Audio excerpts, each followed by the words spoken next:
It started with a 911 call that stunned even the dispatcher. A grandmother reporting that her 2-year-old granddaughter had been missing for 31 days, and the child's mother had never said a word. This child has been missing for 31 days, and the parent has not called the police for help? When officers confronted the mother, Caylee Anthony, her story fell apart almost instantly. The nanny she blamed didn't exist. Caylee Anthony had been leaving her parents' home pretending to go to a job at Universal Studios, often taking little Caylee with her to drop off with Zanny the nanny. This was a completely fictional alternate reality. She had no job, she had no nanny. The job she claimed to have was fake, and the car she'd been driving carried an odor investigators said they would never forget. A month-long search ended in a wooded area barely 15 houses away from the family's home, where a meter reader stumbled upon the remains of a small child, and that discovery unleashed one of the most divisive murder trials in American history, a case built on lies, circumstantial clues, and a verdict that shocked the nation. The mystery started with a timeline that simply didn't make sense. A mother claimed her child had been taken by a nanny no one could locate. A car turned up abandoned with a strong odor that several people believed was unmistakable. And behind all of it stood a young woman who spoke with confidence, but whose statements fell apart under even the most basic verification. What began as a search for a missing child evolved into a test of evidence, assumptions, and the limits of certainty in the justice system. Before the tragedy unfolded, Caylee was known as a bright, expressive little girl who lived in the Anthony family home in Orlando, Florida. Born on August 9, 2005, she spent her days surrounded by her mother, Caylee, and by her grandparents, George and Cindy, who were deeply involved in her care. Family photos show Caylee smiling widely, playing in the yard, laughing in her mother's arms, and interacting with relatives who described her as lively and full of personality. She was the center of family life in the household. Her presence animated the home. She was the kind of child who easily captured attention, not because of anything unusual, but simply because she radiated energy in a way only a toddler can. Caylee Anthony, Caylee's mother, was in her early 20s. She lived with her parents, moved through young adulthood searching for independence, and often clashed with her family over responsibilities and decisions. To the people around her, Caylee could be charming and personable, but she also struggled with honesty, telling stories that didn't always align with reality. These tendencies, seen by some friends as odd but harmless, would later become crucial in understanding how the investigation unfolded. The Anthony family dynamic was complicated, but it was recognizable, relatable in many ways. A young mother still trying to figure out her path, parents trying to help but often frustrated, and a child at the center of it all. The case's turning point came on June 16, 2008. That morning, Caylee left the Anthony home with Caylee. It was the last time Caylee was clearly seen alive. George Anthony testified that he watched his daughter and granddaughter leaving the house, and he remembered Caylee being full of her usual enthusiasm, cheerful and excited. That moment would later become a point the entire case hinged on. It formed the starting marker of a timeline investigators would return to repeatedly, hoping it might offer clues about what happened next. According to Caylee, she planned to drop Caylee off at her nanny's apartment. Caylee had told Detective Mellis that she was an event planner at Universal Studios. Caylee told him that she dropped Caylee off with the nanny before she went to work that morning, and then returned later the same day to pick her daughter up, but there was nobody at the apartment. The nanny has disappeared with her daughter. That nanny, Caylee said, was a woman named Zenaida Zanny Fernandez Gonzalez, someone she claimed watched Caylee regularly. The next day, Caylee said she was heading to Tampa on a work trip with the same nanny accompanying them. To her mother, the details sounded plausible in the moment Caylee had provided similar explanations before. She insisted she had a full-time job, a roster of co-workers, and predictable routines. But the reality was very different. Over the next month, Caylee remained away from home. She didn't bring Caylee back to see her grandparents, didn't allow phone calls with the child, and didn't express concern about any unusual situation. When Cindy pressed for updates, Caylee offered shifting explanations about Caylee's whereabouts, sleepovers, day trips, excuses that at first sounded inconvenient, but eventually became impossible to ignore. I know, and you know, that everything you told me is a lie, correct? Not everything that I told you. Okay, pretty much everything that you've told me, including where Caylee is right now. That I don't know where she is. Sure you do. We're tired of the lies. No more lies. What happened to Caylee? I don't know. You do know. What happened to Caylee? I don't know where she is. A month passed, and no one outside Casey had seen Caylee. When the Anthony family recovered Casey's abandoned car from an impound lot on July 15th, everything changed. George and the tow yard employee both described detecting a powerful, disturbing odor when they opened it. A smell George, a former law enforcement officer, believed was consistent with human decomposition. Inside the trunk, however, they found only a bag of trash, no Caylee. No definitive answers, only a smell that raised immediate alarm. That was the moment Cindy dialed 911. Her voice trembled as she explained that she was terrified something had happened to her granddaughter, and then came the revelation she hadn't fully allowed herself to believe.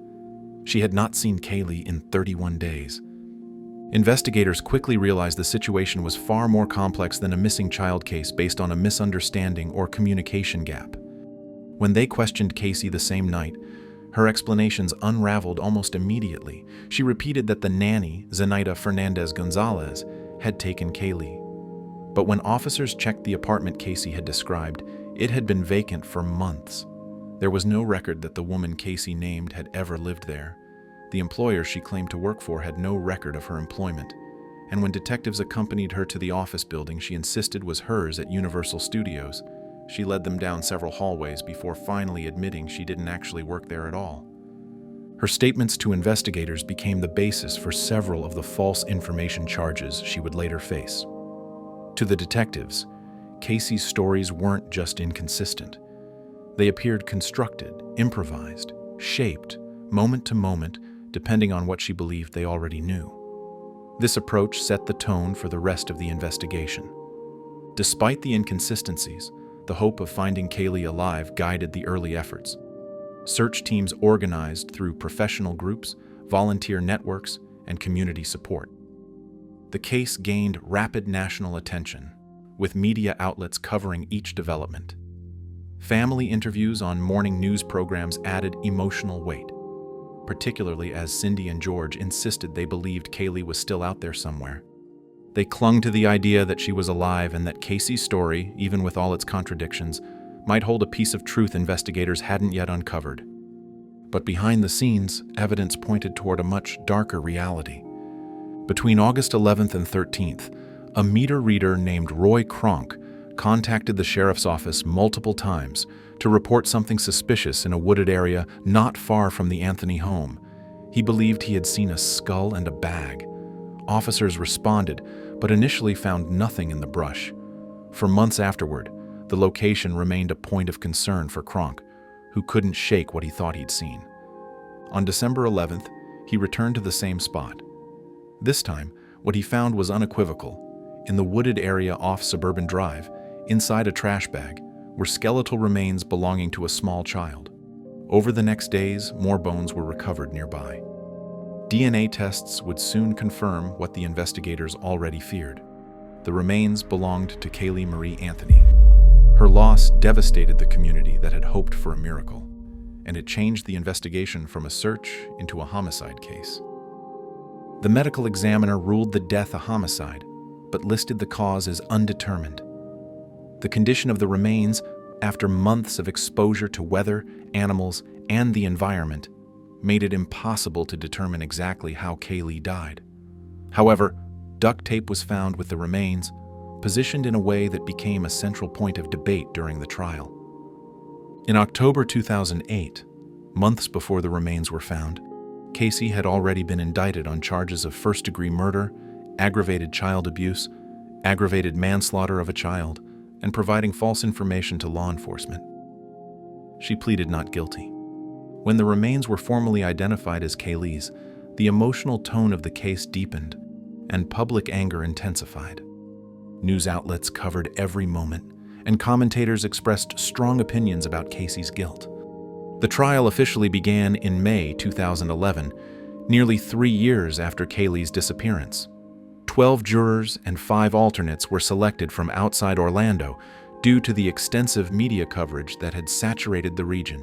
They would be sequestered throughout the 6-week trial, isolated from news reports, social media, and outside commentary. The prosecution laid out a straightforward theory. They argued that Casey wanted freedom from parental responsibilities and that she ended Caylee's life through a combination of chemical incapacitation and suffocation. They introduced evidence of internet searches from the family computer for terms related to chloroform. They highlighted the smell reported in Casey's car trunk. They pointed to the duct tape found with Caylee's remains, and they emphasized Casey's behavior during the month Caylee was missing, her club outings, her apparent lack of urgency, and the lies she told family, friends, and law enforcement. To the state, these elements painted a consistent picture of intent and effort to cover up wrongdoing. But the prosecution faced a fundamental challenge. There was no clear, identifiable cause of death. Without it, they had to rely heavily on circumstantial evidence. They argued that no reasonable explanation existed for why a mother would fail to report her child missing for 31 days, unless the worst had already happened. The defense, led by attorney Jose Baez, presented a dramatically different narrative. They claimed Caylee died in an accidental drowning in the family pool on June 16th, the last day she was seen alive. They asserted that George Anthony discovered the drowned child, panicked, and helped cover it up. They argued that Casey's behavior, her calmness, her partying, her lies, could be explained not by guilt over taking her daughter's life, but by years of emotional and sexual abuse that had shaped her coping mechanisms. Defense allegations suggested that trauma caused Casey to detach, avoid confrontations, and behave unrealistically under stress. These claims were strongly denied by George and by Casey's brother. The allegations were never supported with independent evidence, but they were part of the defense narrative that jurors were required to consider as part of the adversarial process. Throughout the trial, forensic experts offered conflicting interpretations of evidence. A pathologist criticized aspects of the original autopsy, calling it incomplete. A hair strand found in Casey's car showed characteristics the FBI said were consistent with decomposition, though the defense questioned the reliability of that finding. Air samples from the car were analyzed, with one expert suggesting chemical compounds indicated decomposition, though the defense challenged the method's novelty and its limited scientific acceptance. Even internet searches initially reported as 84 searches for chloroform were later acknowledged to have been incorrectly tallied due to a software glitch. Only one such search had occurred. Every point of evidence seemed to come with a counter-argument. Every interpretation had an alternative explanation. The trial progressed through witness after witness, neighbors, friends, law enforcement officers, forensic specialists, and family members. Over 6 weeks, the jury listened to more than 400 pieces of evidence and testimony from more than 100 witnesses combined. Casey did not testify, and the courtroom atmosphere grew increasingly tense as closing arguments approached. In her closing statement, the prosecutor emphasized that Casey had lied repeatedly to her parents, to investigators, to co-workers she didn't actually have, and argued that this pattern revealed a predictable response to guilt. The prosecution insisted that accidental drowning was illogical, that no one would attempt to disguise an accident as a homicide, and that the state had presented enough circumstantial evidence to show Casey was responsible. The defense countered that the state had built its case on assumptions and character judgments rather than provable facts. They argued that the burden of proof lay entirely with the prosecution and that reasonable doubt was abundant. They pointed to the lack of direct evidence, the absence of a cause of death, and the possibility that law enforcement interpretations had been influenced by early media attention. After 6 weeks of testimony, the jury deliberated for about 10 hours. On July 5, 2011, they delivered their verdict. Caylee Anthony was found not guilty of first-degree murder, aggravated child abuse, and aggravated manslaughter of a child. She was found guilty on 4 misdemeanor counts of providing false information to a law enforcement officer. The courtroom was silent as the verdict was read. Outside, crowds reacted with disbelief and anger. Across the country, millions expressed shock. Online platforms recorded a massive spike in traffic as the news spread. Many felt the verdict was a miscarriage of justice. Others argued that the jury had followed the law and the standard required to convict the case highlighted how differently the public can interpret evidence compared to a jury bound by legal standards. Caylee received credit for time served and was released shortly after sentencing on the false information charges. Her life after the trial became the subject of intense speculation, though she maintained a low profile. In the years following the verdict, she gave limited interviews and appeared in one documentary project discussing aspects of her life and the case from her perspective. The Caylee Anthony case remains one of the most debated criminal cases in modern American history. It raised questions about forensic science, the limits of circumstantial evidence, media influence, the public's expectations of justice, and the power of reasonable doubt.